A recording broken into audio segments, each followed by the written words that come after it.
Educators, administrators, and others in the community are decorating posters like these today that say, "Keep the promise, support our students." Now, Joshua says the hardest part about going door to door, especially in this type of weather, is that it's really hard to see the stairs. As you can see right now, I'm struggling a little just to see where to walk. Good hand hygiene, social distancing, and wearing a mask. It's a familiar message. Currently on my Dakota News Now app, it says it's 7 degrees out, but says it feels like -6, and I can attest to that. It is freezing out here. If you've ever wanted to be a part of a food fight,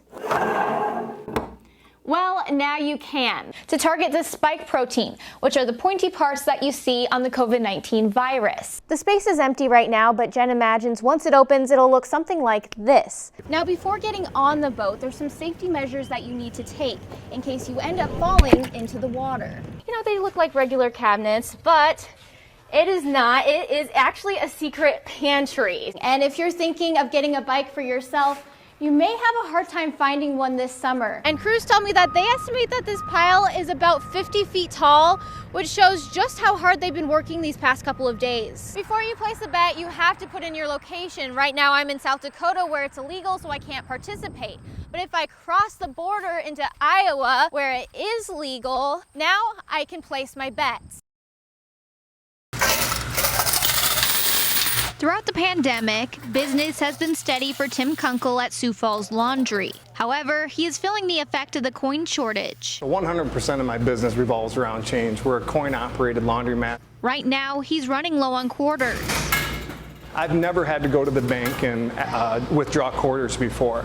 And so over the last couple of months, I've started to see it happen a little bit more and a little bit more where I just didn't have as many quarters to refill my changers. But Kunkel isn't too worried. My bank has told me that we're about another month out before we get back to normal, and then hopefully we'll be able to resume normal operations at that time. So why is this happening? According to staff at First Premier Bank, there are two factors. The circulation of coin through our economy has just slowed. As businesses have closed throughout the country, we've just seen coin not move through the system. And there's plenty of coin out there. It's just not where it needs to be. The other has to do with the U.S. Mint, which creates our coin, scaled back on their staffing due to the pandemic. With that scale back, they were producing less coin. Staff at First Premier Banking say they are monitoring the situation and that there is no need to hoard your coins. Instead, there's something we can all do to help. Take the extra change that's been lying around your house and bring it into the bank. That way you can turn your coins either into dollar bills or put it in your bank account. And they may be asked to by retailers to use exact change. Use your debit card. 1, 2, 22. When you get in the boxing ring, you fight to win. So when the owners of 15th Round found their business was in jeopardy, they did what they know best. You know, get up when you get knocked down and then to make adjustments. So in essence, we're making an adjustment here. Brothers George and Evangelos Giovanni started 15th Round Boxing in Glendale, California in 2015, and then opened a second location in Pasadena. When COVID hit, restrictions in the state caused their gyms to have to close. I wasn't allowed to train the general public. I wasn't allowed to find new clients and just, you know, share boxing with them, you know, and that became more and more taxing on me. As well as taxing on their business. I don't want to sit at home and just wait for 10 months, 12 months, lose all the equity that, you know, we worked 8 years to build in the business and then not really make a difference as far as helping the community. Good. So the brothers looked for another state where they could expand their business. South Dakota was more like-minded to our style of living, and we saw it as a good fit. Professional fighter Andre Marquez followed the brothers to continue his training. I guess you could say it was a little difficult, you know, uprooting my life, you know, moving away from my family, my mom, my dad, my sister, my brothers, and all that. But at the same time, I view my trainers as family, too. Their new gym is located on West 41st Street and opens March 1st. So I actually can't wait to open, you know, and get to punching again, because I miss teaching people. You know, the restrictions took that away from me.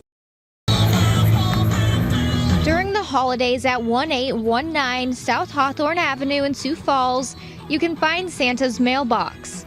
For 5 years, John Myers has helped collect Santa's letters to send to the North Pole. We love Christmas initially, and we wanted to give back to the community and do something extra special. He takes the letters and checks them twice. While many kids ask for toys, I have a wish for a Monster Jam color changer.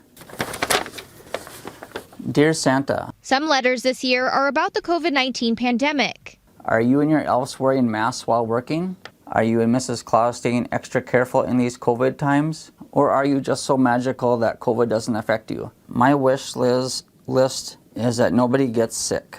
Honestly, it makes my wife and I kind of tear up a little bit. It's some of the really touching stuff. A lot of the kids this year are kind of praying for their mothers or their fathers or their grandparents if they got hit by the illness. All I want for Christmas is for my mom to get better and have no more surgeries, and her job back so we can pay for our house and for groceries. Yeah. This year is the most letters John's ever received for Santa. This year so far we've reached 186. From what we hear from people when they're walking around, they want to get out. It's nice to see something a little different, something to cheer them up a little bit. And writing a letter to Santa is something unique to a lot of the kids. P.S. I'll leave you and your reindeer special snacks. Your friend, Caden. He'll make sure to get them to Santa in time for Christmas. Miranda Page, Dakota News Now.